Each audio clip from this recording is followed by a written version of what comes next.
항상 현실과 마주쳐야 됩니다. 잘못된 수술이야, 부족한 수술이야 라고 생각했을 때는 그거를 가장 막기 위한 거는, 오늘은 코수술의 부작용에 대해서 한번 간단하게 짚고 넘어갈 수 있도록 설명해 볼게요. 부작용이라 그러면은 사람마다 받아들이는 게 좀 다를 것 같아요. 근데 많은 분들이 찾아오실 때 크게 두 가지로 나눠볼 수가 있을 것 같아요. 첫 번째는 내가 원하는 모양이 안 됐을 때, 두 번째는 내가 사용한 재료에 대한 부작용. 크게 두 가지로 나눠볼 수가 있을 겁니다. 사실 많은 분들이 그렇게 얘기를 해요. 추천해주세요 라고 하는데, 정말 저한테 추천을 원하시는 분들도 있고, 또 사실은 이 의사가 무슨 얘기를 하는지 그렇게 한번 물어보는 경우가 있을 것 같아요. 그런 경우가 있는데 추천드리진 않습니다. 가장 좋은 수술은 요게 살짝 부족해 그러면은 그거를 채워줄 수 있는 수술, 그게 이제 가장 좋다고 생각합니다.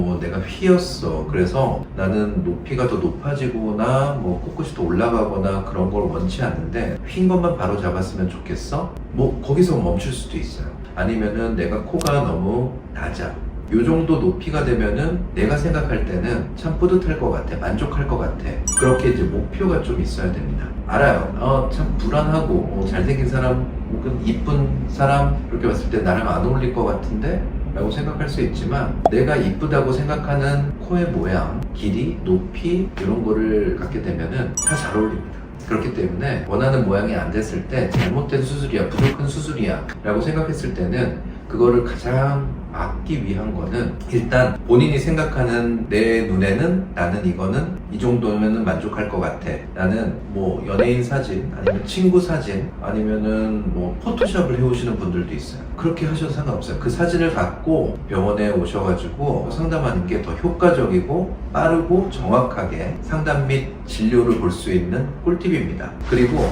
디자인 사진을 갖고 오실 때 약간 좀 다르게 갖고 오시는 분들이 있어요. 잘 모르실 수 있겠지만 코가 크신 분이 작게 만든 코 이쁘다고 갖고 오신 분들이 있어요. 혹은 그 반대죠. 우리가 가장 안 되는 것 중에 하나가 피부를 작게 만드는 거예요. 피부가 남는데 피부를 줄여들게 만들 수는 없어요. 그렇기 때문에 디자인 사진을 구할 때는 작은데 높였던 사람들인 것처럼 보이는, 혹은 큰데 그래도 요 정도 줄어들 수 있는 그런 사진들을 갖고 오시면 됩니다. 다만 구분이 좀 어렵죠. 그러니까 한 서너 명 정도 모델을 잡아가지고 갖고 오시면은 제가 다 이렇게 설명을 해드릴게요. 두 번째는 재료예요. 자, 모양이 결정이 됐어요. 나는 이렇게 하고 싶어요 라고 하면은 우리 의사의 가장 큰 역할 중에 하나는 어떻게 해서 그런 모양으로 갈 것인가 정해야 돼요. 여러분들께 당부드리고 싶은 게 있는데, 항상 현실과 마주쳐야 됩니다. 예를 들면 피부가 안 늘어난다? 그러면은 내 목표를 수정해야 돼요. 아니면은 연골이 너무 약해, 그렇다면은 뭐 단순히 귀여운 걸 갖고, 단순히 뭐 비중격 연골만 갖고 수술을 끝마칠 수는 없을 거예요. 추가적인 다른 재료들이 들어올 수 있다. 그리고 재료를 결정할 때요, 저는 많은 분들께 가장 우선순위로 되는 재료는 내 몸에서 나온 재료입니다. 염증을 줄일 수 있는 거는 적어도 내 거를 사용하면은 확률을 대폭적으로 낮출 수 있다는 거예요. 그래서 코성형에 사용될 수 있는 자가 조직, 가장 좋은 건 당연히 코 수술하니까 비중격이 되겠죠. 비중격 갖고 코끝을 올릴 수도 있고, 비중격이 충분하고 강도가 좋으신 분들은 콧대까지도 올릴 수 있어요. 코에 있으니까 당연히 비중격 사용해야지 라고 하는데, 첫 코 기준으로 수술을 해보다 보면은요, CT에서도 굉장히 얇게 보이시는 분들이 있어요. 그리고 비중격이 많이 휘었는데 휘어진 비중격 갖고 내가 휘지 않는 똑바로 된 코를 갖고 싶다? 라고 하는 거는 현실적으로 가능성이 매우 떨어질 수 있습니다. 그렇기 때문에 그럴 경우에는 다른 연고를 2차적으로 재료를 생각해 보는 것이 좋아요. 그리고 수술을 하다 보면은 이 사람은 비중격을 사용 안 하길 정말 잘했다 라고 생각하시는 분들이 많아요. 그리고 제 수술의 경우도 이분은 비중격을 사용했으면 안 됐을 것 같은 분인데, 그렇기 때문에 비중격이 구겨져 있다던가 아니면은 거의 낭창낭창하다는 표현 이해하실 수 있겠지만, 이런 분들은 비중격 갖고 수술했으면은 제 수술의 사유가 뭔가요? 이유가 뭔가요? 왜 수술을 하려고 하죠? 수술 이전과 후가 별로 변화가 없어요. 수술을 한 다음에 코가 떨어졌어요. 수술한 다음에 코가 휘었어요. 라고 하는 분들이 대부분이에요. 그래서 이제 비중격 좋은 재료긴 하지만 그 상태에 따라서 수술 계획 결과가 달라질 수 있다. 그런데 비중격의 가장 큰 단점은 또 뭐냐면요, CT로 미리 확인할 수 없어요. 열어보기 전까지는 알 수는 없습니다. 실제로 코 성형에 사용될 수 있는 비중격의 양은 채취 이후에 이 정도 크기, 이 정도 두께, 이 정도 강도로 사용될 수 있겠다가 정해질 수 있답니다. 두 번째로 많이 이제 언급되는 것 중에 하나가 귀염골이죠. 첫 번째 단점은 귀염골은 일단 휘어 있어요. 그렇죠? 귀염골이 이렇게 일직선, 판판한 사람은 아무도 없습니다. 그래서 그게 첫 번째 단점일 수 있고, 두 번째는 말랑말랑거려요. 그래서 귀염골이란 거는 부드럽고 좀 잘 휘어질 수 있는, 그리고 곡선의 느낌의 특징이 있다.